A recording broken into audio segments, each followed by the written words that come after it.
All right. Hey, everybody. Welcome back to Passions Podcast, the podcast where we talk about the soap opera passions. I am your regular host, LeTara, back again with one of my favorite hosts, definitely my favorite member of the Gen Z generation, my niece, Lanaya. Hey, Lanaya. Hi everybody. And today we're in our rooms. I didn't feel like setting everything up on the like at the couch in the living room, like taking everything out there. So I was like, can we just zoom from our bedroom? So she's just in the room next to me. Yeah, I'm just across the way. Yep. There's a wall separating us. So it's like when if I laugh really loud, it might get picked up on your Yeah, you might Zoom. you might hear it, you might get a little instant replay. Yeah. Okay.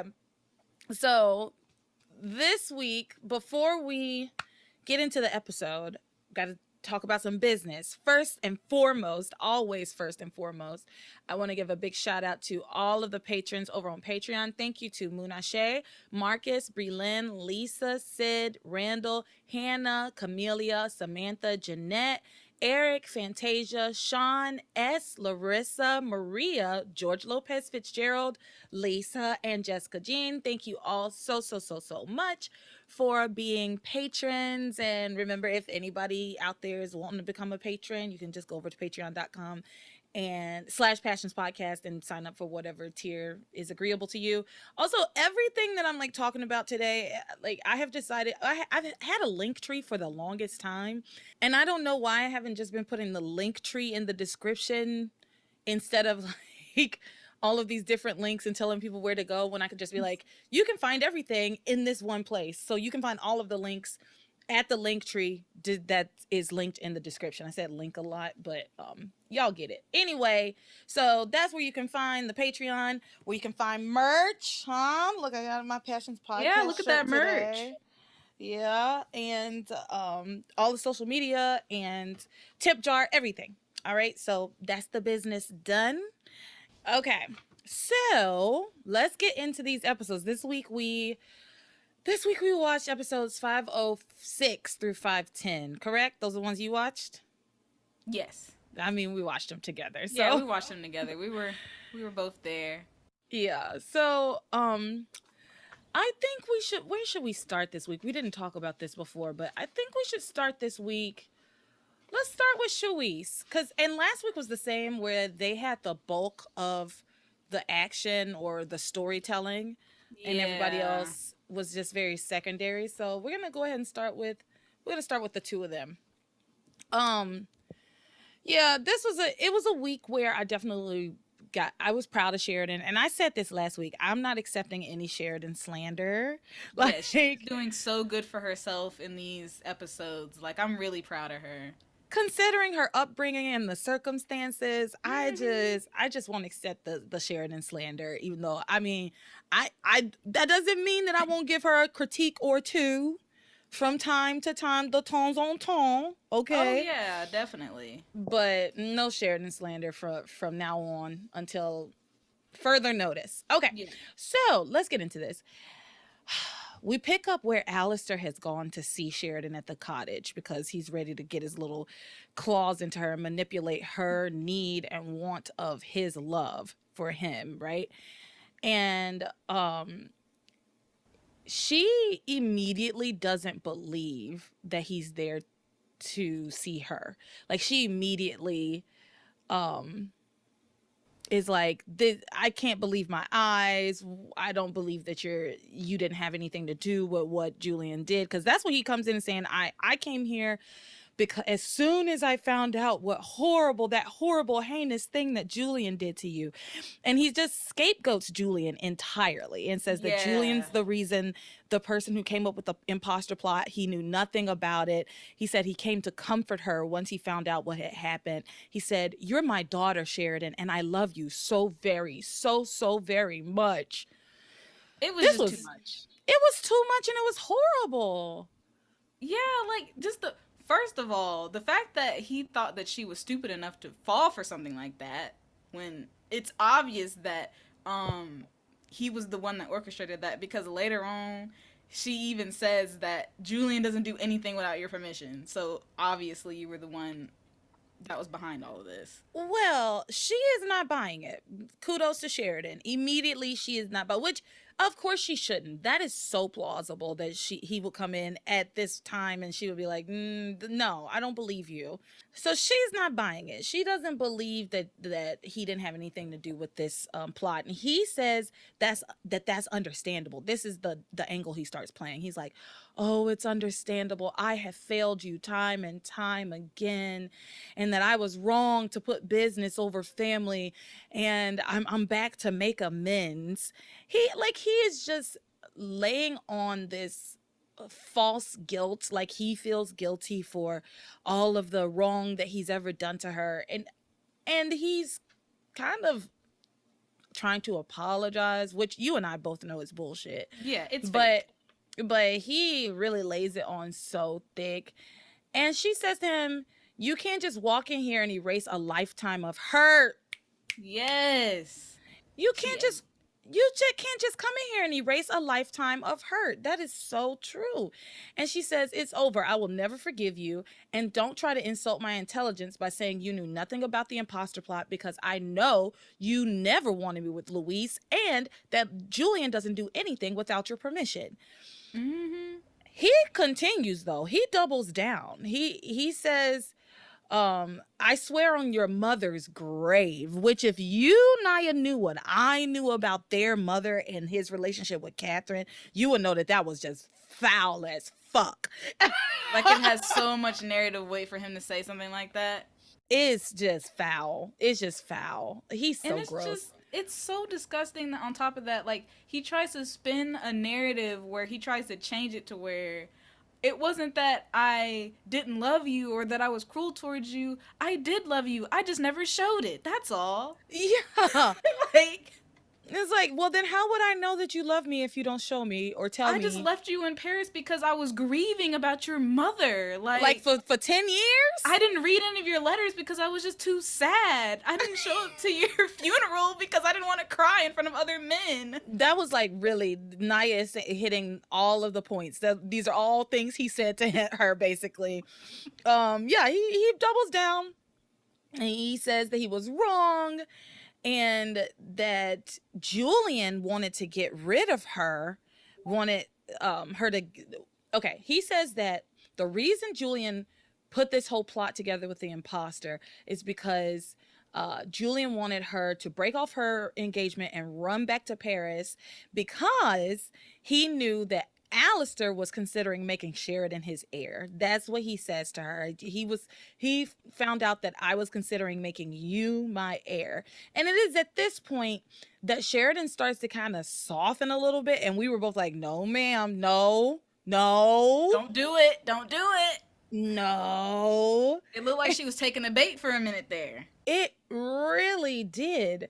And she says, "You were thinking of making me your heir?" And he was like, "Sure, why not?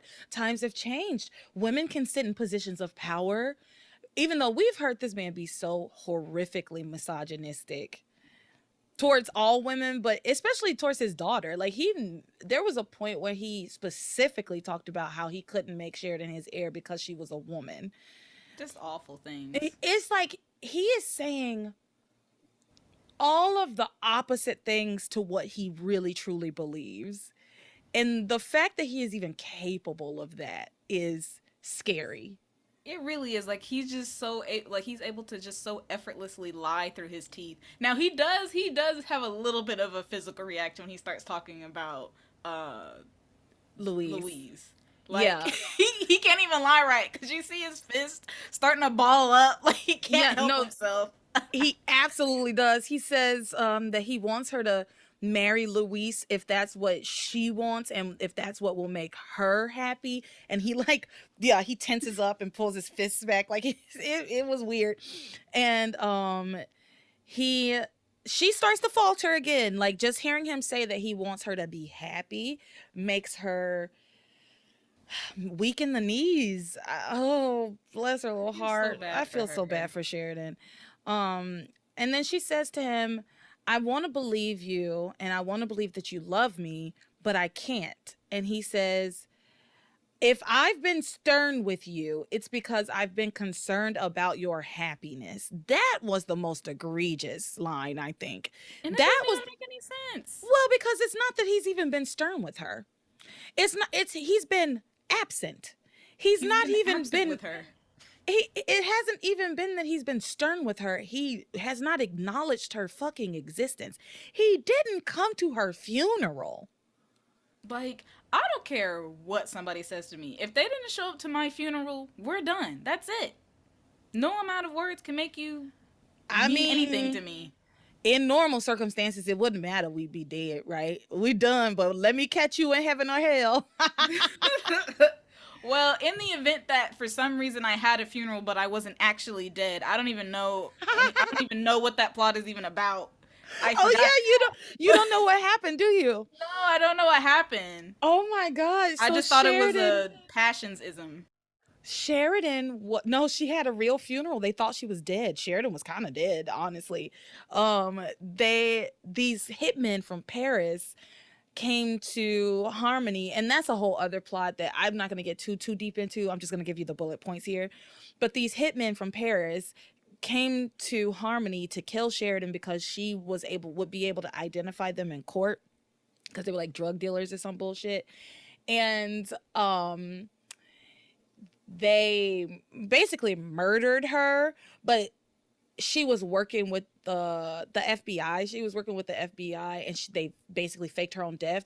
But that went horribly awry, and she actually did kind of die in the coffin. So like they were having this funeral for her. They buried They buried her alive. Nobody knew what was going on except for like Hank, and then Hank got detained and couldn't get to the funeral in time to like get her dug up. Louise finally figured out that something was wrong and started digging her up. And then they took her to the hospital, and she came back to life. There was like a whole like, of course you can imagine there was like an angel involved, and Ugh, like, awful. but yeah, no, Sheridan had a real funeral. She was truly dead, for all intents and purposes. Everybody thought she was dead, her family included. So And yet her father didn't even care. didn't bother to come to her funeral. Probably was celebrating, honestly. He really was. He wasn't celebrating, but he was like, "Oh well, that was really his like." He was like, "Well, that solves my problem. Oh well." Mm. He did not care at all. So anyway, yes, Sheridan says she wants to believe him, but she can't. He says, if I've been stern with you, it's because I've been concerned about your happiness. And it's like I just said, it'd be different if he had been in her life and he had just been like a strict father. And that's what we were talking about. And he would have a little bit of a leg to stand on, that he was like strict with her because he loved her. There's a lot of parents who say that bullshit, but you, sir, simply did not care about her. You Yeah. literally shipped her off to Paris and never gave a thought towards her ever again. She talks about how she wrote him letters that he never responded to. Like So sad. he could never come to anything. He could never answer the phone for her. So anyway, then she says, Sheridan says, I know my brother and I know that he would never have done this without you. Alistair says that he became a loose cannon after Ethan's whole paternity debacle. So now he's like blaming all of this on Ethan a little bit too, saying like, well, when he found out that Ethan wasn't a crane, he lost his mind and he became a loose cannon because he was afraid that I would make you my heir instead of him, which doesn't actually make sense when you think about it. And Sheridan sees through it. She sees through it. Because And she's then smart. she is smart. I mean, like I've said before, this lady can fly airplanes. She has a black belt in karate. She speaks multiple languages. Like she's not a dumb lady. She's not stupid. And on top of that, she's had to learn how to love herself because Because her nobody else family did did. not. Yeah, Yeah. because nobody else did. And we've watched Sheridan learn to love herself, and I love that for her. And it's kind of crazy because he didn't acknowledge it in a way that was actually like genuine, but even Alistair, he even says that. He Like, does. yeah. Which Yeah. is like one of the few true things he actually said. Like she learned how to love herself because nobody else was around to love her. Mm-hmm. And that she doesn't need him or anybody, any of them anyway. So, Mm-hmm. yeah. So Alistair keeps telling more and more lies. He says, "You and Julian are the reason for everything I do, but Crane should never turn on each other the way that Julian turned on you, and I am done with him." And then he says, "The thought of you being unhappy for the rest of your life without the man you love is a dagger in my heart, Sheridan. A dagger in my heart." That's a direct quote. That is a That direct quote. scene was so funny, but for all the wrong reasons. It was so dramatic too. I mean, I think he was just laying it on a little too thick. I think if he had pulled back when she didn't believe him like the second time, like about the air stuff, if he had pulled back and was like, "All right, I'm going to leave," and let it marinate with her for a little bit, I think he could have gotten her. But because Julian is the type, not Julian, because Alistair is the type of man who wants what he wants and he wants it now, he didn't have the patience to truly lay out a well thought out mind manipulation, right? Like he He didn't let tried. it marinate long enough. He Yeah, wanted it too quick, and that was the downfall. yeah. Anybody who's ever gone to school with middle school girls knows that if you're going to play with somebody's mind, it has to, it happens over a long period of time. Like it doesn't Yeah. just, it's not just one day. You gotta do the long con. Yeah. So yeah, you can't just lay it all out there at one time. Yeah. So anyway, okay. He talks about how you probably thought that Julian was more important to me than you because I had to devote considerable time to him. And then basically says, but I had to do that because he's a fuck up. And also, let's just remind everybody that Julian and Rebecca are listening in on this entire conversation because they have the listening device that Alistair uses to listen in on everybody. So, yeah, he the entire time he's just talking mad shit about Julian. Yeah. Like this just turns into like a Julian roast session or something like that. And he's getting butthurt too. Like he's like, do you really have to say those things, father? But you know what? It's not anything he hasn't said to Julian's face. True. Is the thing. It's not any worse than anything he's ever said to Julian face to face or over the phone. He's definitely not afraid to pull any punches when it comes to his son or his daughter or anyone. Yeah, he really is very abusive. I don't like this man. So she asks him why he didn't come to her funeral. And he says that he didn't want to break down in front of everyone because he would appear weak. And so he had to grieve in private. And when he found out she was dead, he went out of his mind. Mm-mm. This doesn't even make any sense. What kind of excuse is that? Come to the funeral. Come to the funeral. I know we just talked about this, but like, what the fuck? What the fuck? That's the craziest shit. You don't go to your kid's funeral? Because you didn't want to cry? Make it make sense. He's disgusting. So he then tells her that he's excited for her to have children. Oh my gosh. He starts talking about how he's so excited that she's gonna have children and he'll be the proud grandpa and be able to bounce them on his knee. And he says to her, "I came home to save you, Sheridan, but I'm proud to see you've made it on your own. You don't need me, not after all the times I failed you. I don't blame you for not believing me. I don't deserve it. I just know that I wish you all the happiness in the world. I'm just your loving father, and I've made some mistakes." This triggered me. It triggered me. It's just so disgusting.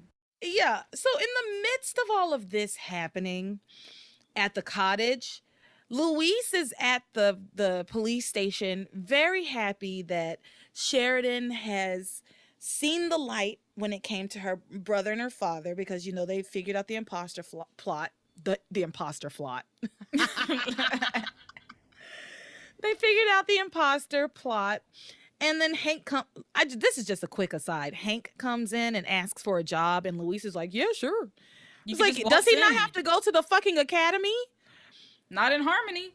Hank says, you know, after working with the FBI, oh, he brings up the whole Sheridan thing, her dying thing in that scene. He says after working with the FBI to catch the cartel members who tried to kill Sheridan, that he found that police work is his calling, and he wants to be an officer at the Harmony PD. But yeah, y'all not. Does he not have to get trained, go to the academy? Nothing.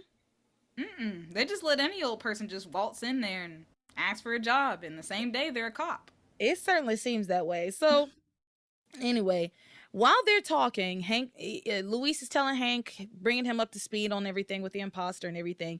And then Luis gets a phone call from Pilar, who has gone to the mansion and heard Alistair's voice and is like, oh my God, the monster's back in town.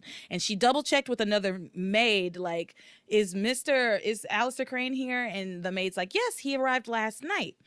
And so she calls Luis and says, brace yourself, mijo. Alistair Crane is here in Harmony. I loved it. I loved that line.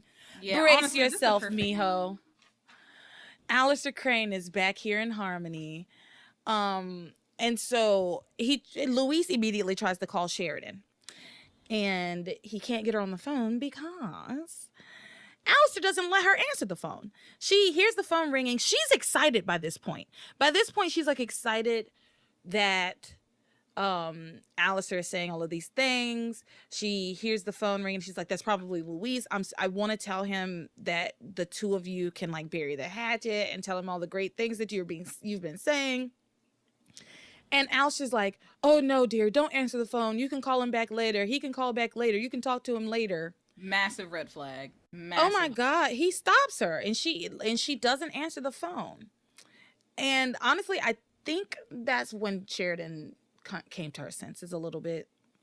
Because if you were genuine about what you were saying, why would you stop me from telling my fiance about this great news? The fact that she realized that he didn't want her to talk to Luis, and I think she came to her senses a little bit but continued to play along. Well, I don't know. Because then she asks him to walk her down the aisle. So maybe she didn't come to her senses. I don't know when she came to her senses. Maybe she was playing him the whole time. I don't know. Because, like, why would she say that to butter him up? Because she know, like, because he hates Luis, you know? So. I don't know what you're saying. What are you saying? Like, if she was still, like, playing along at that point, why would she bring up the walking, like, why would she bring up him walking her down the aisle?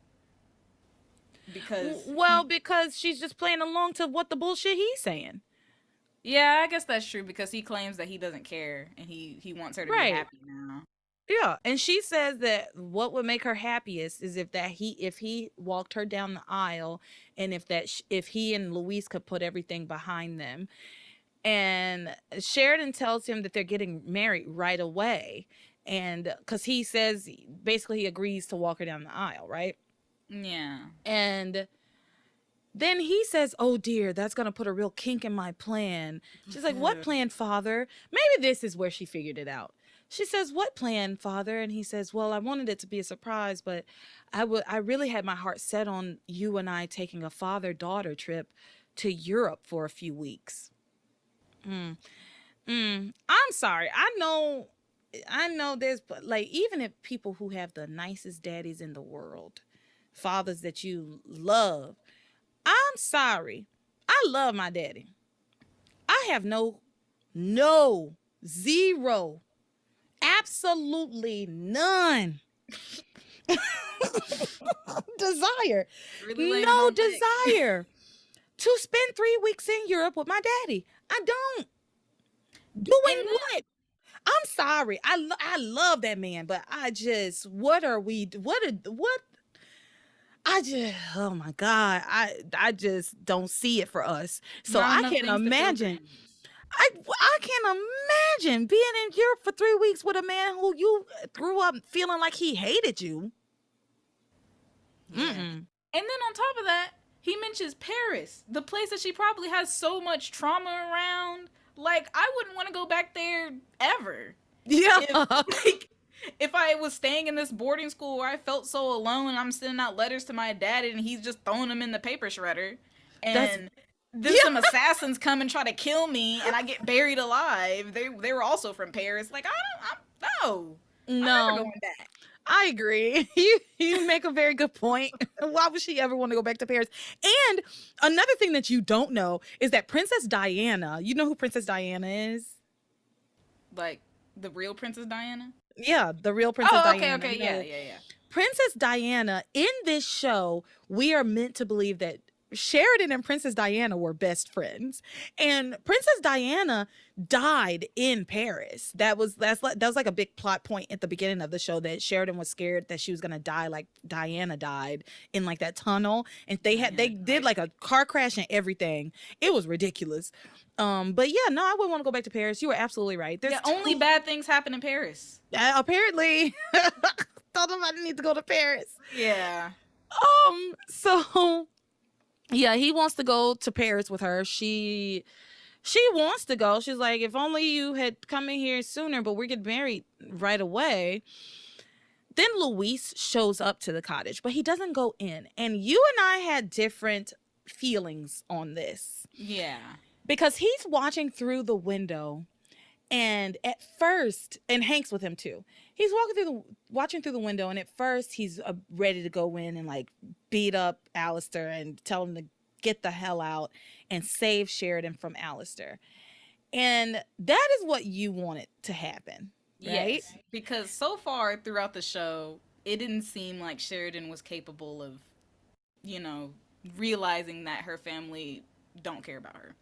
But I agreed in 100% with what Luis decided to do, which was to stand there and wait.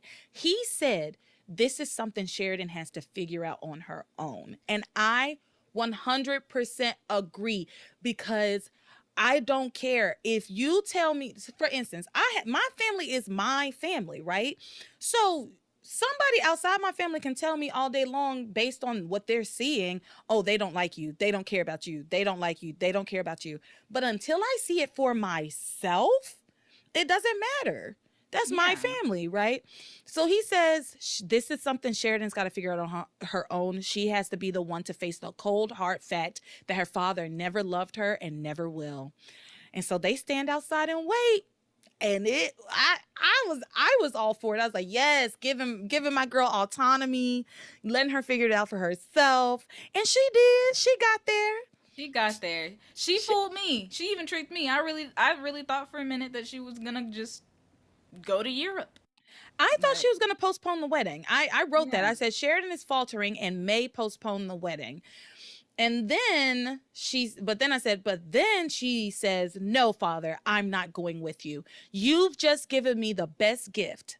Now I know what you think of me. You must have this cottage wired. You must have heard me and Luis talking and heard me telling him that I would do anything for your love. You are disgusting. Ooh, yes, girl. Yes, girl. She said, I didn't think anyone could stoop lower than Julian. And now I know he didn't do that alone, because he doesn't do anything without your permission. And she just keeps going off. She tells him he might as well go back to Europe or wherever the hell he spends his time, because she can see right through him. I mean, she is going off on him. I loved it. I wish I was able to write everything down, but I was also so enthralled in the moment that I really was like wanting to watch her just give Julian the fucking business. Not Julian, Alistair. Giving Alistair the business. I wanted to watch it. And so she's going off on him, and then he grabs her arm really violently. That was scary. Yeah, and he says, now listen to me. You will never marry that low-life sleuth from the wrong side of the tracks. And then Luis busts through the door, and he grabs Sheridan, pulls Sheridan away from him and holds her. And then Sheridan introduces Luis and Hank to Alice. She's like, Father, I'd like to introduce the love of my life, Luis and Hank. And, it was such a great scene. It was so great. Like, no, I just loved it. It was so good, especially when Alistair tries to leave and Luis physically pushes him and says, and he calls him a loser. He called him loser, That was so loser. funny. He called him a loser more than once because Alistair says, "Are you out of your mind? I'm one of the most powerful and influential." And Luis interrupts him and says, "Losers in the world." Just ate him up. Listen, do this with me. Say, I'm one of the most powerful and influential. I'm gonna interrupt you. We're gonna act it out. Okay. What are you saying? I'm one of the most powerful and influential Losers in the world. And that's what he deserved, so honestly. I wish I could have seen the look on his face, but he doesn't have a face right now. He doesn't have a face. That's right. We're still only seeing Alistair's torso. And his hands are putting in work when it comes to the acting. Like he's just emoting with his hands right now because that's all he's got at this point. Oh, God. He's just a loser who acts with his hands. Oh, my God. And tells that his failure son what to do. That might have been my favorite. That might have been my favorite moment of the week. I cracked up, number one. And number two, it was just so satisfying for somebody to finally interact with Alistair, who other than Julian, and really not seeing people kowtow to him. You know, it was really nice. Yeah. And that they're not afraid of him. So Alistair finally does leave after Sheridan says that she doesn't want him walking her down the aisle anymore. And she says, "Goodbye, Father." And he leaves. And he immediately tells Rebecca and Julian, who have like scurried over there, because Julian's like, "We need to get over there and calm Father down. Like, he's going to be pissed. We need to get over there and try to calm him down." Because to Julian's credit, he hates all of this. He's not into it. He understands on one level. Is like, yeah, we need to keep Luis from finding out what happened to his father. But on the other level, I don't want to have to do all of this horrible stuff to my sister. He doesn't want Sheridan hurt, like physically hurt. I mean, but emotionally he's fine with, but physically and also like he didn't care for all the lying that his dad was doing. He was like, "Wow, Father is," well, he was like, "Father is masterful." Like he was giving like the play-by-play as if they were doing like he was on Sports Center and they were like watching basketball or something. He was like, "Here comes the part where Father's gonna hook her in, and here's the final nail in the coffin." It was giving sportscaster. It was. So Alistair leaves and Julian and Rebecca are outside and he looks at them and says, "Sheridan must be killed." That's all he says. That's it. Sheridan must be killed. It's done. It's a done deal. Cause at the mind games. Yeah. At one point, Julian, before they got over there, Julian was like, "My sister just signed her death warrant." Like that. That's it. That's it. So they go back to the mansion. And Alistair's talking about like what they're going to do. He doesn't tell them what the plan is, but he tells them that they are the ones who have to carry it out and that they need to stay close because they're going to murder Sheridan soon. And Rebecca multiple times tries to like excuse herself. She's like, "Oh, this is family business. You don't need me here. I shouldn't be here." And just slowly trying to inch away from the murder plot. Alistair tells her that she must help Julian kill Sheridan or else she cannot marry Julian. That's what he says. Then later, Luis gets the debugging device and he finds all the bugs around Sheridan's cottage and sends a message to Alistair. I can't remember what it was. Do you remember what it was? I didn't write it down. It basically called him a loser again. Like, yeah. And then he like, "You've lost, we've won." And then "You're not gonna stop our wedding." But here's the thing. This is Alistair's house. All of this is Alistair's land, his house. Like, move out. If you really want to be out from under his thumb, don't live in the cottage, Sheridan. I don't know why she's still living there. Yeah, you get a job, babe. I'm sorry. Like, you're gonna have to get a job. Yeah, that's the only way you're going to be able to be free from him. You have to be physically, emotionally, financially free. Independent. She's going to have to get a job and move out of the cottage. Like, if he could bug it once, he can bug it again. Yeah, he could just come when you're not around and then rebug the cottage. Or just Yes. kick you out. Yeah, but I don't see him kicking her out. He wants to maintain a certain level of control, That's true. you know? So yeah, they debug the whole cottage, and Alistair says to Julian that Luis is gonna suffer so much he'll wish he had been murdered too. So we learn that their plan is to poison Sheridan's wedding ring. It's a dumb plan. Don't care for it. Don't think it's gonna work out. I'm not gonna talk very much about it because I know that this doesn't work. Yeah, their plan is to poison the wedding ring. The rings come. Julian puts some poison on one of the rings. The jeweler takes the ring to the church where they're having their rehearsal wedding. They call it the rehearsal wedding. I've always called it a rehearsal dinner. Because you rehearse the wedding and then you have dinner. It's a rehearsal dinner. Oh. Yeah. I haven't been to enough weddings to really know how it works. We did one when Mama got married. We had a rehearsal dinner. We ate? You remember we did the rehearsal and like I was getting real pissed off because everything was so stupid. You remember that? I think I do remember you getting upset. Everything was so dumb. I was like, who is the wedding planner? Why isn't anything set up the way it's fucking supposed to be? Like, this is ridiculous. And so then I had to fix everything because I'm a fixer. Weddings. So yeah, whatever. Alistair and Julian like sneak over to the church like the goons they are to try and watch, because Alistair's like dead set on watching Sheridan die. Yeah, Julian's like, I don't want this. Happy about this. Like, I remember like at one point Julian says like, you're acting like this is a Broadway play, and he's like, it's better than a Broadway play. It's free. And I was like, oh, what in the world? I'm like, did you not pay for the poison? Like, it's not free.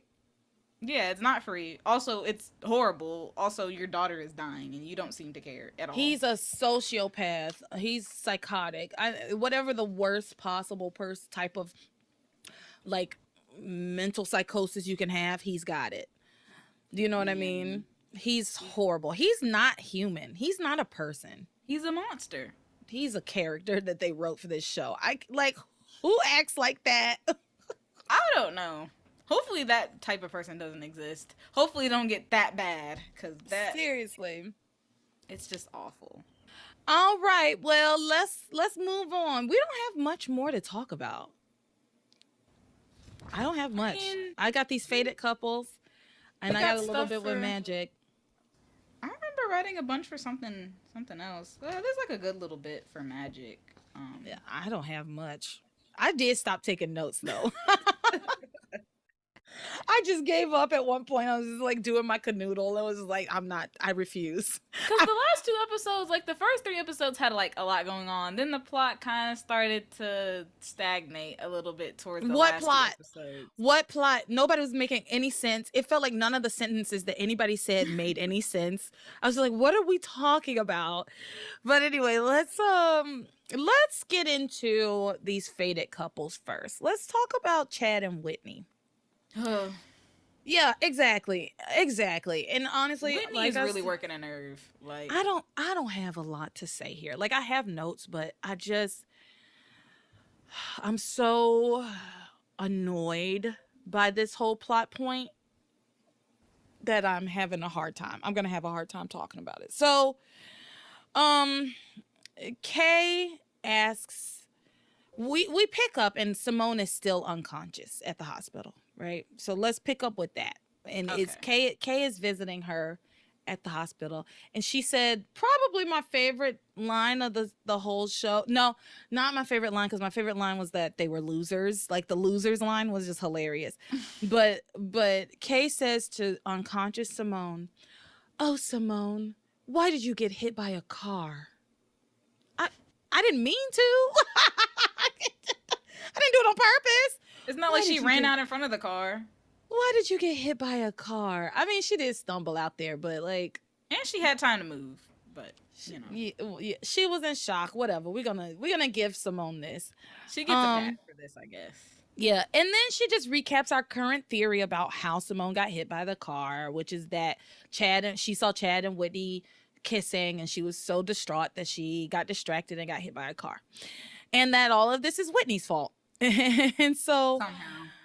we get more and more recap about the Simone situation.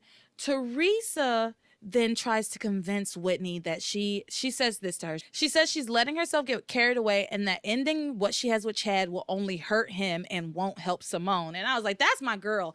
That's my favorite lovable lunatic right there. Because honestly, that's some true, smart, concise, not like I loved that she didn't bring in like, it's fate, Whitney, you and Chad belong together. She was just like, no, like Chad loves you, you love Chad, and if you break it off with Chad, he's gonna be hurt and he's not gonna go to Simone. So Simone, it's not gonna help Simone in any way. It was just such rational, such a rare moment of clarity from our favorite Teresa.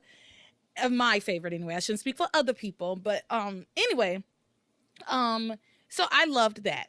And I clung to that over these episodes where, Whitney breaking things off with Chad hurts Chad and does not help Simone because Chad doesn't want to be with Simone, right? It's a net loss either way for everybody. Yeah, like, I do understand. I also want to be clear that I also understand where Whitney is coming from. I absolutely get it.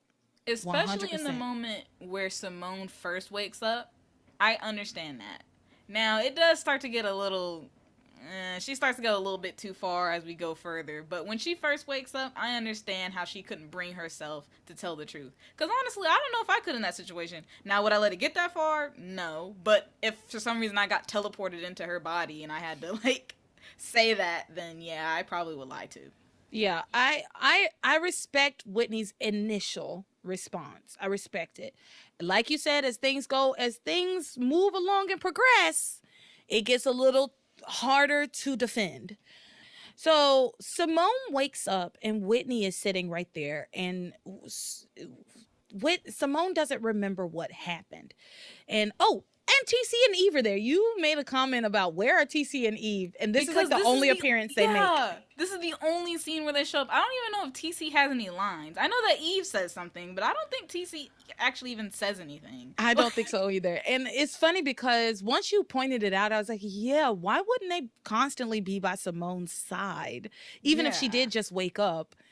Like, she just woke up from getting hit by a car. Wouldn't you want to be at the hospital with your kid? They just were like, okay, she's awake. All right, let's fuck off now. Let's go back to her.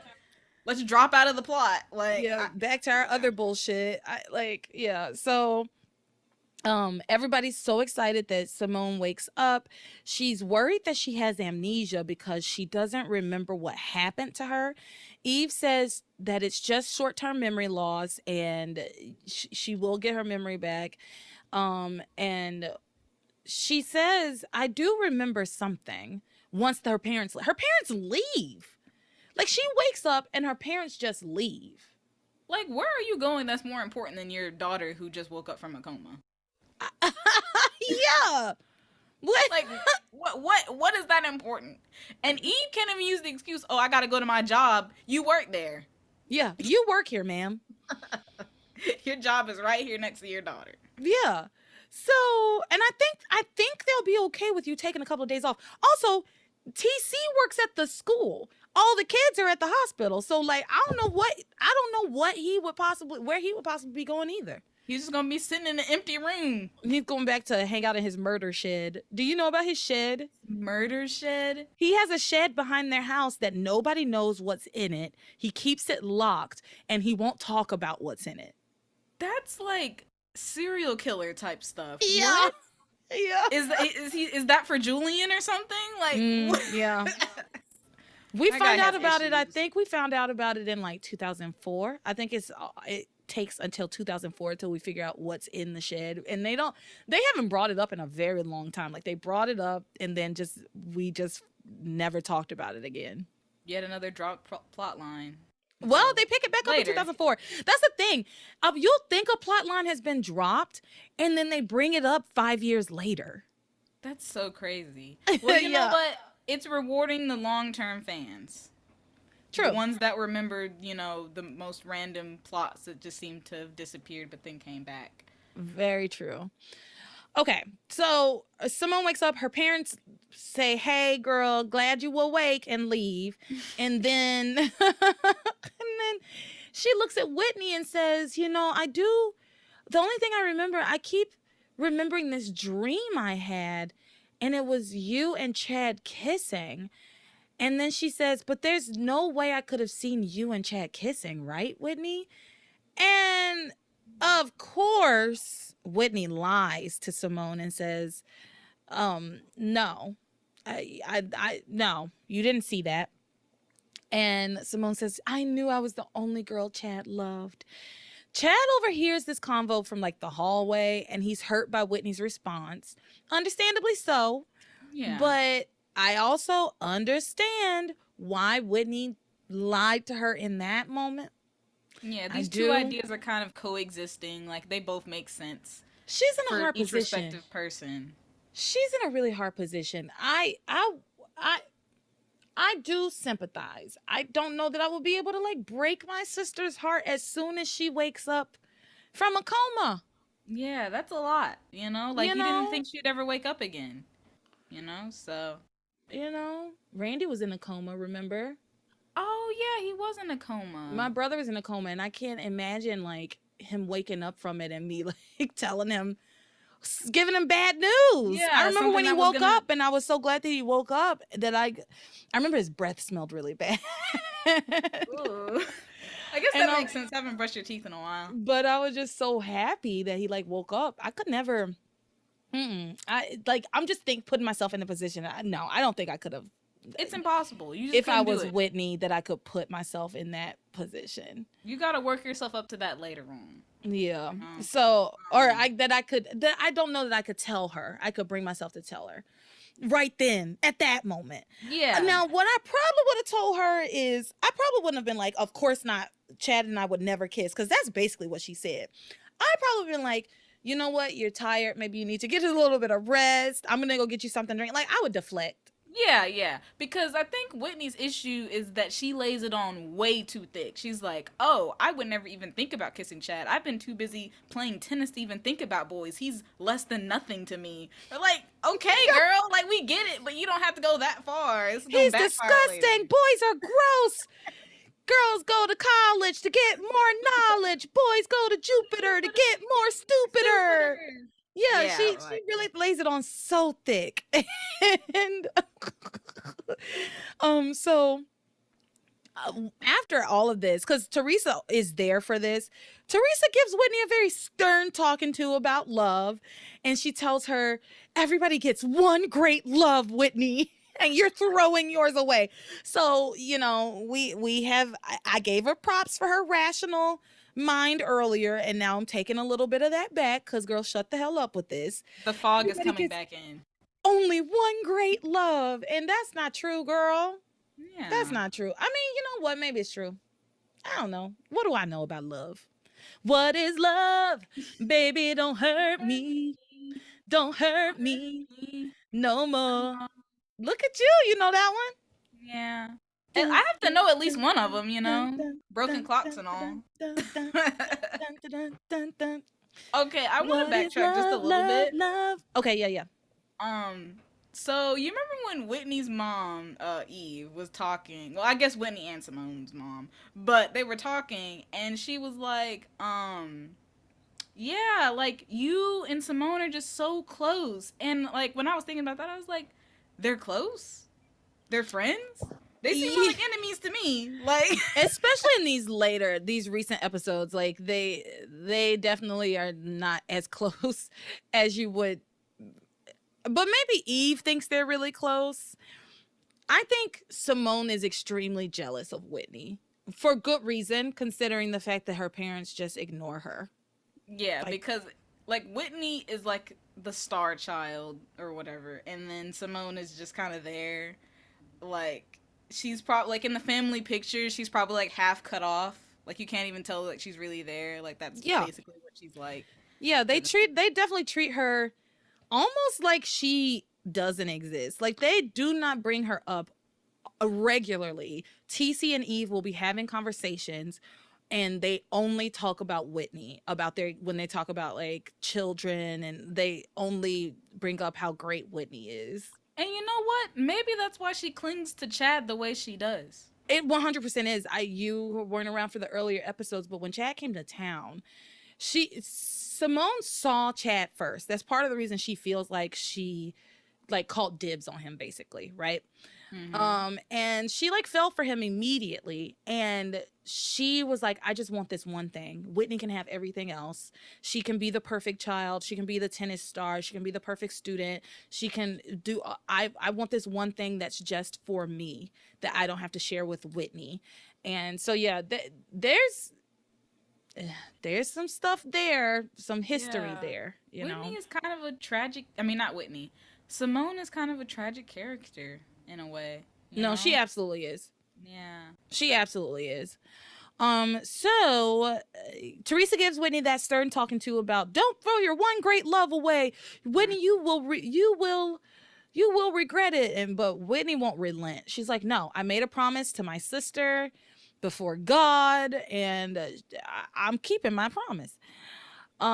She goes back in to talk to Simone, and she doubles down again, saying, I don't love Chad. There's nothing between us and never will be. And Chad is watching while all of this happens. He's like in the doorway and can hear everything that Whitney is saying. He clearly is very hurt. He comes out, or Whitney comes out. They kind of argue a little bit. And Whitney again puts down her foot, like, no, I made a promise to Simone. This is it. We're done. Chad then has an encounter with a random nurse. This scene was strange. So dumb. This nurse comes to Chad and tells him, hey, I couldn't help but overhear.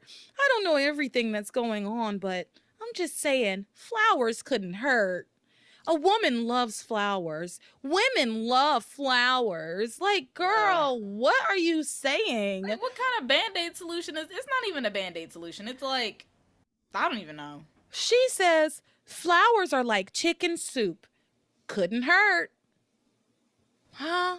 What? And flowers can hurt. People have allergies. So can exactly. Chicken soup could hurt somebody with an allergy, right? Yeah. Or like a vegan, they would find that very offensive. Yeah. Yes. So, flowers are like chicken soup. What? That's the worst metaphor I've ever heard in my life.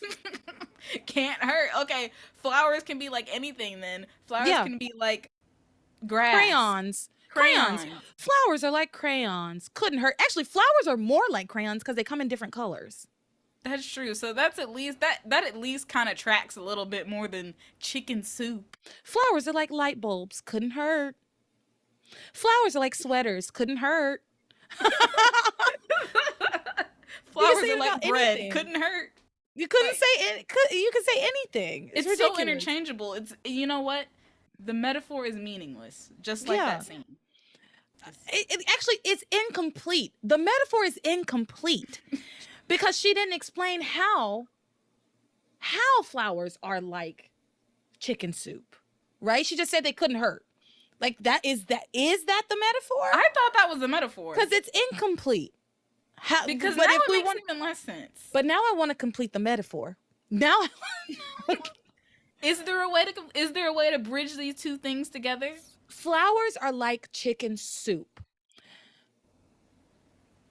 They both have plants.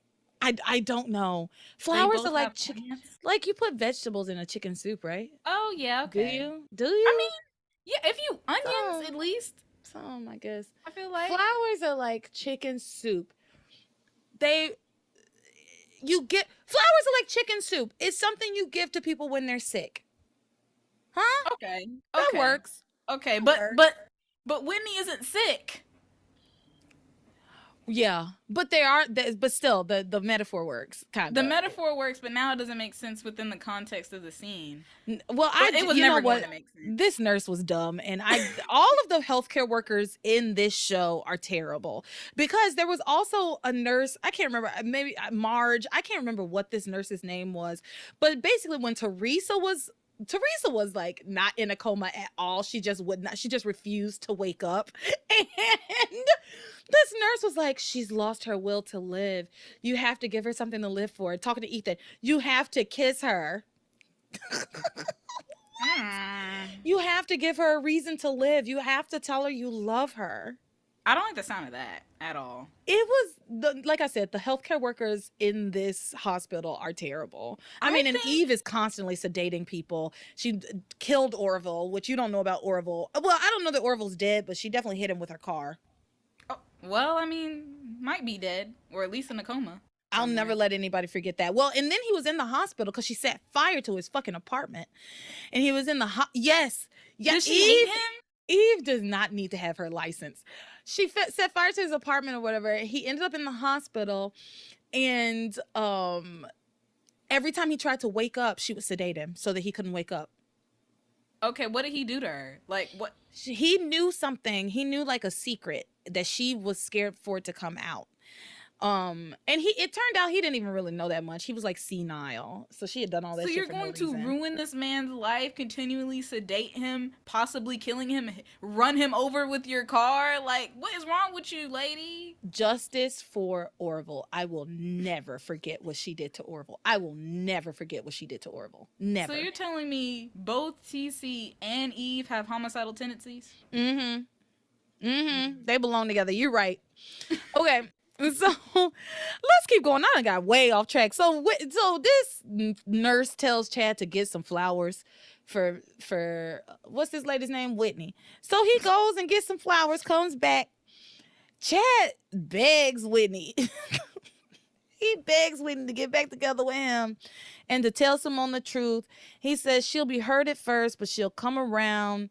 And then he says, I love you, and I know you love me, and they hug, and she says, I love you too. So now they're like back together, it seems. And she seems ready to tell Simone the truth. She's like, I know, how are we going to tell her? Like, she's going to be so broken. She's going to be upset. He's like, it's okay. Like, she'll get over it. And I told you that this was going to happen. I said this, like the flowers, the minute that nurse brought up flowers, I was like, Simone's going to think the flowers are for her. Immediately intercept the flowers. Immediately. So Simone gets her ass up out of bed. She gets up out of bed and starts walking. And remember, she got hit by a car. You would think that she had some broken bones or some shit that she wouldn't be able to be very mobile at this point. She got hit by a car last night. Her love gives her strength to wander around the hospital. I guess so. So she gets up out of her bed and she sees Chad with the flowers. And she's like, oh my God, Chad, you shouldn't have. And she goes over to him, takes the flowers. And they walk her back to her room. And Chad tries to tell her, like, I didn't get these flowers for you. And you can see Whitney behind him, like, begging him not to say anything. And so they walk her back to her room. And he tries to explain that the flowers aren't for her, but Whitney doesn't let him. She interrupts him and is like, Chad's just being shy. He bought you the most expensive bouquet. He really loves you. Like, the most expensive gas station flowers. Like, no, they probably came from the hospital, to be fair. They probably came from the hospital gift shop. Probably, because he got back really fast when he went to go get those flowers. But yeah, the fact that Whitney did that bullshit, that was the point where I was like, come on, Whitney. Come on, why would you do that? Why would you do that? And you know what? Simone's strong enough to walk around. She's strong. Maybe she's strong enough to hear the truth. Yeah, she's not. It doesn't seem like she's gonna have a heart attack or slip back into the coma if she's well enough to just wander around the hospital. So maybe she's strong enough to hear the truth. All right, let's. That's all that happened with them this week. Let's talk really quickly about Teresa and Ethan and Gwen. There's not a ton going on here, but there are things being set in motion. The biggest thing is that Gwen, this poor woman, the actress Natalie Z or Zay, I don't know how to say her name, but they give her nothing. They give her nothing on this show. She just looks so insane. She spends every scene alone in her room, like shaking flowers and saying, I'll get you, Teresa. And like, when is that tabloid going to run the story? And she's like looking through all these tabloids or looking through the tabloid, can't find the story. So remember, she had called the tabloid in the first place and told them, like using like a voice changer, told them that Teresa was the one that sent the email. Well, she's looking through the tabloid looking for the story and it's not there. So she wants to call the tabloid again.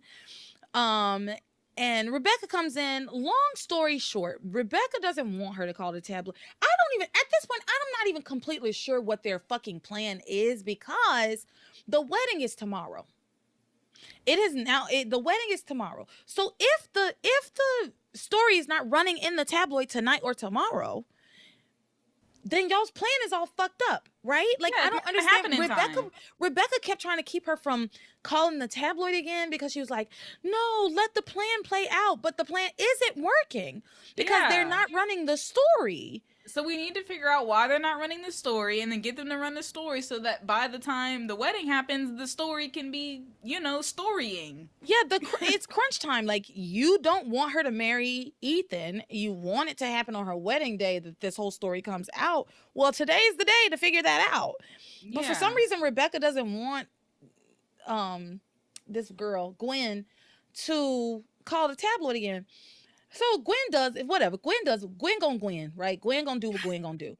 Gwen does call them again, trying to figure out why they didn't run the story. The guy's like, well, we don't know anything about you. We can't run this story because we can't confirm that email address is Teresa's unless you can explain to us or confirm to us how it's hers or explain to us how you know that that's her email address. Then we can't run this story, basically. And as Gwen is like trying to explain to them, Rebecca pulls the cord on the phone. I just don't understand what the plot is. It doesn't make sense because how is the story going to get out? He literally expressed that he is not going to run this story unless he gets some more information about you. So like what are you doing? I don't know. Anyway, later, Teresa and Sheridan, Ethan and Luis go to like the bridal shop to do their fittings respectively for the dress fittings and for the tux fittings, right? And while there, Sheridan calls Gwen. She calls Gwen and tells her, "Hey, I really need to see you. Can you come to the bridal shop? I'm here at Anna's shop, I think is what it's called." And Gwen comes right over. Let me be clear. If my motherfucking best friend, first of all, like if I was Gwen, Sheridan would be on my shit list. Period. And here's why. These two people are supposed to be best friends. How the hell you are having a double wedding with the person that I was supposed to get married to? Like, how the hell are you like, and then you expect me to be your maid of honor at a double wedding where you're getting married to the brother of the man who, from my perspective, is the girl who stole my fiance from me, from my perspective. And she's also getting married to the man I was supposed to get married to. How the fuck? If I was Gwen Hotchkiss, Sheridan Crane would be on my shit list. Period. Yeah, there's no possible way that I would have any positive feelings towards you anymore. And you know I hate Teresa. Why would you bring me? So she calls her to come over here and doesn't tell her that Teresa's there, doesn't tell her that she's doing her dress fitting. She just says, "I need to talk to you. Can you come over to this dress shop?" She shows up. Of course, Teresa's there in her fucking wedding dress. Like, I'm no fan of Gwen. I am no Gwen fan, but this was some bullshit. If I didn't feel bad for Gwen per se, but if I were Gwen, I would be pissed. I understand but I would be mad. I mean, I would be mad at Teresa, but I would be mad at Sheridan. We're supposed to be best friends. Yeah. What the fuck are you doing? Because it's one thing for somebody I don't like and we are not friends. Like, we're not friends to do something bad. Like, it's one thing for that. But for you to be my friend... Best friend. Best friend, allegedly. And do something like that. Because I've never seen these two girls interact ever. But, like, whoever's supposed to be my best friend. And you do that. Like, what? What is wrong with you? Like, I don't know. It's just a scummy thing from her perspective. It's so scummy. It is so scummy. I'm sorry. And damn, I did say I wasn't going to do any Sheridan slander. But this some bullshit. No, and it's really not Sheridan slander. I'm just saying if I were Gwen, I would be pissed at Sheridan. You said that you wouldn't do any Sheridan slander, but you said you would give critiques. This is a critique, not This slander. is a legitimate critique. This is bad friend. Like, you're being a very bad friend to Gwen right now. I'm sorry. Because honestly, the fact that you're even doing this double wedding with Teresa in the first place is like problem number one. Problem number one. I don't understand the appeal. I really don't. No, and we've talked about it at length on the podcast at this point about how dumb a double wedding is. Like, how stupid a double wedding is, and like how it's such a trope throughout a lot of soap operas. And by a lot of soap operas, I mean the two that I've really watched, and that's Passions and Days of Our Lives. But I assume it's a trope in other soap operas too. If you had a nickel. If you had, I'd have 2 nickels, but kind of weird that it happened twice, right? Yeah. Have you heard that sound? Yeah, I have heard it. Yeah. So anyway, Gwen comes over. She is startled, to say the least, to see Teresa there in her wedding gown. Teresa doesn't think anything of Gwen being there. She is like, she don't even care. Then they do like their little like, ha ha ha, we're just girls being girls. Like, you know, just there was a lot of like wedding stuff in this that I was like, ugh, I'm okay. I don't like this. Making you nauseous? Not nauseous, but definitely like bored. I know I didn't like it. I was definitely bored. And then the guys come in and the girls run away. Oh my gosh, they can't see us in our dresses. And it's dumb, and who cares? So that's basically it. They didn't go to their wedding rehearsal, and Ethan asks Kay, because like a lot of the kids come to just like watch. They're excited about what's going on, and Ethan sees Kay. Jessica's not there because Jessica's at work, baby. Jessica's always at work.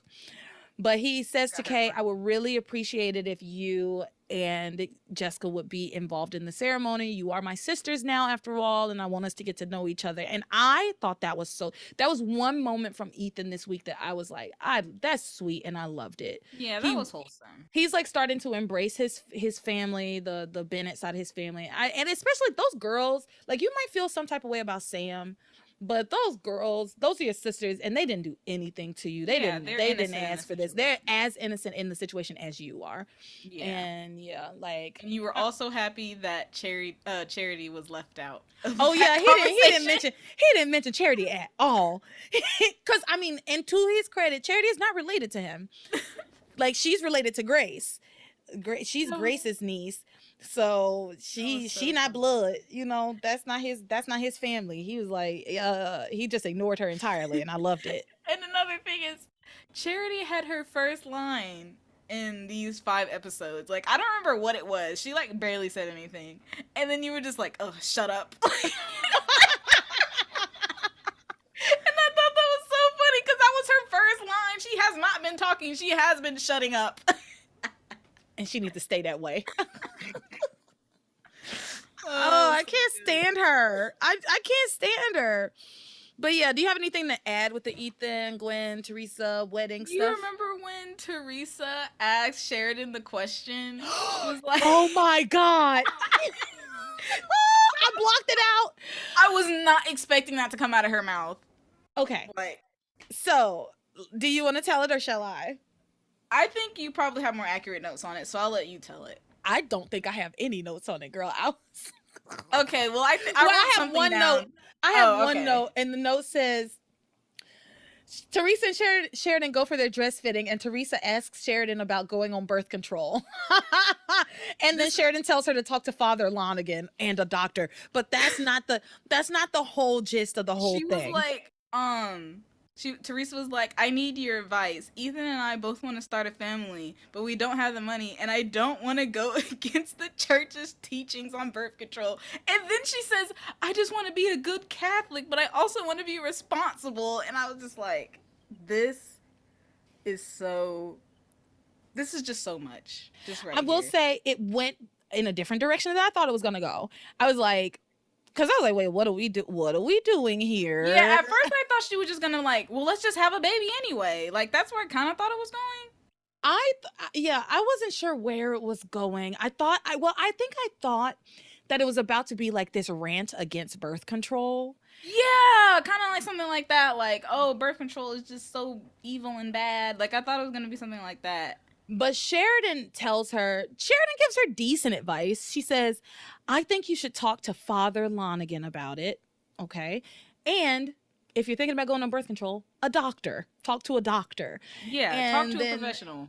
yeah. And then Teresa, her conclusion is that she's going to go on birth control. Like she's making the decision and she's just going to go to confession afterwards and just like confess her sins and be absolved of it. And you know what? Great, great for her. Yeah. Yeah, Yeah. because That's I great. feel like that she came to a good decision. I was scared for a minute because I was like, what are y'all getting ready to do? But yeah, that makes sense to me. Yeah, I like that for her. I like that we got there. And you know what? Actually, at first, when it first came up, I was like, what the fuck are we doing here, Passions? Like, I was about to get mad and get on my soapbox. But then I honestly, for like 2001, I think they handled that well, Yeah, they actually. handled it well. Like, it was like a little bit of a PSA moment, but I like what, I honestly, I ended up liking what they did. It was reasonable. Yeah, okay, fair. Came out of total left field, but you Yeah, know what? It's fine. it's fine. So that's all I have for them. That's all you have for them? Um, yeah, that's it. Okay. So we're gonna move on. Let's quickly talk about, so I'm gonna lump troubled marriages and magic together this week. So first of all, there is a mysterious stranger lurking around the Bennetts at this point. He came from that island. He's got an accent. I want to say Australian. I don't know. He's supposedly a photographer. He goes and he checks into the B&B after lurking around at Tabitha's house where he has like been spying on Grace. And Grace has been getting all of these like feelings of danger. She's like, I just feel that there is danger afoot. I just feel like we're in danger. Sam continues to like negate her feelings. He kind of tells her um that everything's fine now. Ivy's leaving. Ivy's decided to leave us alone and we're everything's going to be fine and but she feels like that there's danger around. That's what that's all I'm trying to get to. Anyway, um this mysterious stranger is just lurking and Yeah. he finally checks into the B&B and Jessica checks him in, shows him to his room, and then as he's unpacking, we see him unpacking a gun. He has a tiny little gun. Yeah, smallest gun known to man. And he sees he asks Jessica to stay at his room for a moment. He's like, I just have something I want to discuss with you. And then Grace gets a vision of Jessica screaming and this gun being pulled on her. And so she's like flipping out. She's like, my baby's in trouble. I have to go. Like, let me go check on my baby. And Sam like stops her, which was weird. But eventually they both go over to the B&B and Jessica is fine. Jessica tells them like, no, yeah, I was just helping this new guy into his room and he's nice and blah, blah, blah, whatever. And it's just so weird that like I know eventually Sam is okay with her going. But it's just so weird that he was like really, really trying to talk her down. And it's like, one, the bed and breakfast is so close. It's not like you have to go all the way across town. And It's two, next door. you know Grace has these visions and stuff. Like, you know she sees things. Like, what's up with these dudes? And like, oh, you're just crazy. Like, like the same thing with Charity and Miguel. Like, what is that? Is the exact same dynamic for sure. They, I don't know. I You don't just know need what to that lay is. down. You're just crazy. You're Stop just talking. crazy. You're just crazy. Oh, crazy old Grace. Yeah. So yeah, that all happens. Let's talk about Tabitha and Timmy and all the magic and everything. Tabitha has Timmy sew her head back on. That's what we pick up with them this week. Her head is back on, but it's not sewn on. So Timmy does that with a needle and thread. Reese is suspicious of Tabitha, keeps calling her a witch to her face. Everybody's like, whoa, dude, you're way out of line, but he will not relent. He's like, no, she's a fucking witch. And he's like willing to die on this hill, literally. Yeah. And we just do a lot of back and forth around the shenanigans around Tabitha being a witch and Reese accusing her. Also, probably my second favorite moment of the week, or not just moment, but my second favorite thing about the week is Kay attempting to turn over a new leaf. I love this. I love this because she just keeps having to say to herself, I'm going to be good. I'm going to be good. I'm going to be good. I'm going to be good. I have to be good. I have to be good. Like, I just love that she can't go 10 seconds without reminding herself that she's gonna be good. Like, you know, like, no bad thoughts, no bad things. I gotta keep my soul clean. Yeah, don't want to lose my soul again. I just got this soul. I can't break my soul. I can't break my soul. She gotta keep it clean. Yeah. She gotta keep her soul clean. So anyway, that's what's going on with her. She just keep kind of trying to remind herself that she can be good and that she's not going to go after Miguel anymore. At one point, Tabitha recognizes what's going on with Kay and tries to get her to, she's just like, I always thought that the two of you would make a lovely couple. And that's my best Tabitha. Leave me alone. Tabitha. No, it was not. Better than what I could do. And she's like, oh, to think, dearie, I can't believe that you're giving up on him. And, and Kay says, Miguel's in love with Charity. Charity's in love with Miguel. I have to let it go. I have to let it go. I'm proud of my girl, Kay. I know it doesn't stick, but I like this moment of her at least trying. Yeah. It helps me to root for her more. Because she's trying. Because if I'm being honest, I've already kind of been rooting for her in her badness, in the bad things that she does. Like, I don't agree with the tactics, like, at all. But I want her to win over Charity, right? She's just a more likable character. Is likable the word? Well, I don't know. Compared to your just hatred of Charity. I don't know that Kay is. I feel like I find Kay more relatable than Charity's not relatable because she's like, because they're trying. Yeah, well, yes, a beacon of goodness, but they're trying to make us, the viewer, believe that she is flawless, right? Like that she is this perfect being. And I don't think there's anything more irritating or frustrating than like Little Miss Perfect. Yeah, it is really irritating. You know? Also, just like on the whole, Kay is definitely way more entertaining to watch than Charity.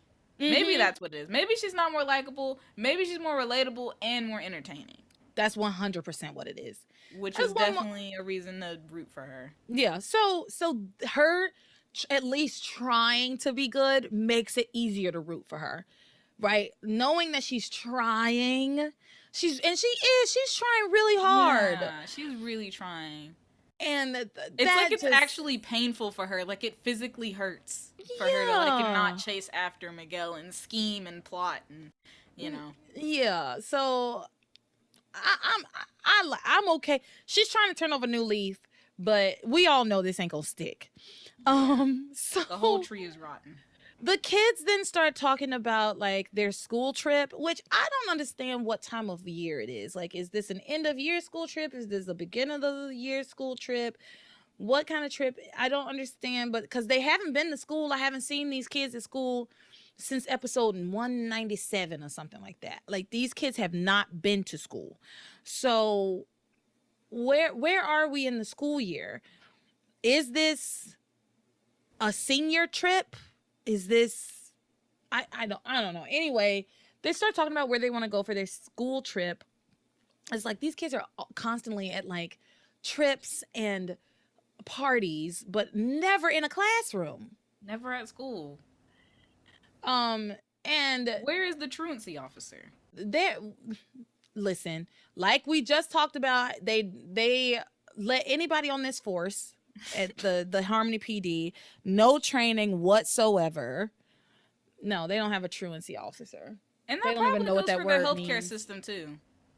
Oh yeah, no. They probably just let any old person walk in and be Yeah. a doctor. If you're willing to live in Harmony, you can work at the hospital. You can be a nurse. Yeah. You can be anything in Harmony. Yeah, you can be anything, just like Barbie.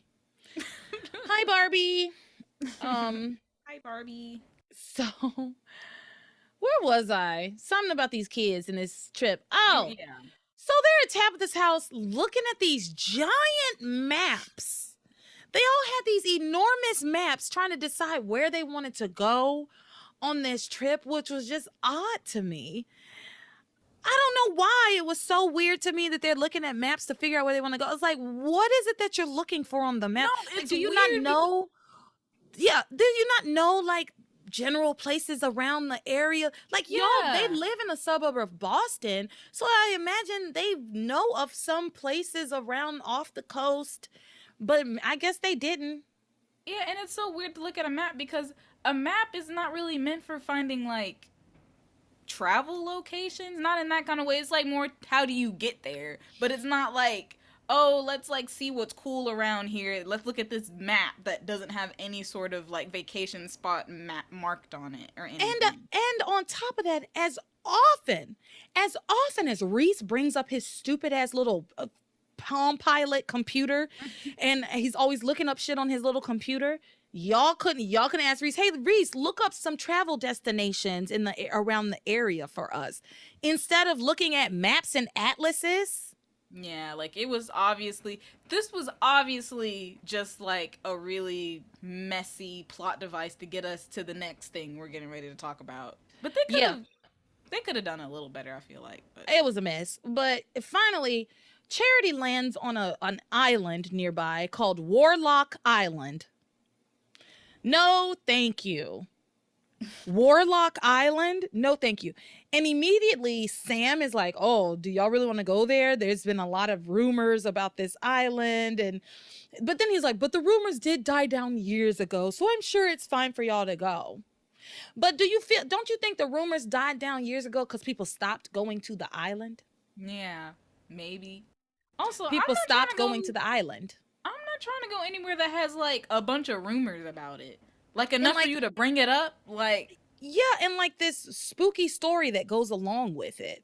yeah, So and just the name itself, Warlock Island, might as well call it Death Island. Like He explains the history that people learn about the island and why it's like so creepy. And basically he says that there were these 4 warlocks who were trying to take over the whole eastern seaboard and trying to spread their evil. And there was a witch who gave them the wrong scepters for this like ritual that they were doing, and when they cast their spells they exploded and went to a different dimension. It's the craziest shit I've ever heard. yeah. It's some of the dumbest stuff I've ever heard on this show. Y'all couldn't come up with a better story than that. No. That's the story of how Warlock Island got its name. Warlocks. Oh, didn't it say some nights you can still hear their screaming souls or something like that? Yeah, and they're in a different dimension, so how can they even get to you? Yeah, so it seems like it's, I guess, kind of safe, but like I don't know, I wouldn't want to go there. If I heard that story, I'd be like, I'm steering clear of that place. Well, I'm sure y'all have all figured out that Tabitha was the witch on the island that gave them the wrong scepters and made them explode into a different dimension. It is unclear if she did it on purpose or not. Okay, so the kids have settled on Warlock Island. It's unclear what's going to happen. Tabitha at one point tells Timmy that them going to the island is going to be a bigger disaster than the skiing trip, the camping trip, and the prom boat disaster all rolled up into one. So I'm interested to see, because they're hyping it the fuck up. Because I don't know how they're gonna top the prom boat. That shit was nuts. I wish I could have seen it. And the skiing was like an avalanche, you know. The camping trip, they got trapped down inside of that mine shaft, and then that's when Hecuba came into our whole storyline. So it's been a lot. All of those rolled into one is massive. So I'm interested to see what's on this Warlock Island, honestly. Yeah. Tabitha later, this is the last thing I want to talk about. Well, it's two things. One, Charity keeps having a vision of a raven and two cross scepters. We don't get any information about that. That's just a thing that she's seeing. Later, we see Tabitha's doing like horoscope charts, and it's really confusing. She doesn't say anything, and she thinks that the chart she's looking at is like Charity's, and this person is doomed, and there's all of this doom and gloom. And then Timmy looks at it and is like, Tabby, this isn't Charity's, this is your horoscope. And she's like, oh my goodness, Timmy, you're right. We're doomed to kaboom. We're doomed to kaboom. Doomed to kaboom is what she says. Hilarious. We're doomed to kaboom. But then she turns it another way and she's like, no, actually it's Jessica who's doomed.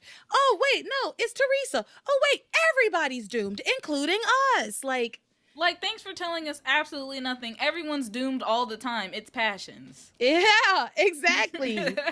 Exactly. So that's it for the week. You got anything to add? No. I think that's everything. Well, remember, everybody, you can always catch me on social media. Like I said at the beginning of the show, absolutely everything is linked in the description in our link tree. So you can just click on that link tree and it'll send you to all of the different links. You can watch episodes of Passions. You can follow all of the social medias. You can buy merch. You can leave a tip. You can join the Patreon. And with that, you are my passion for life.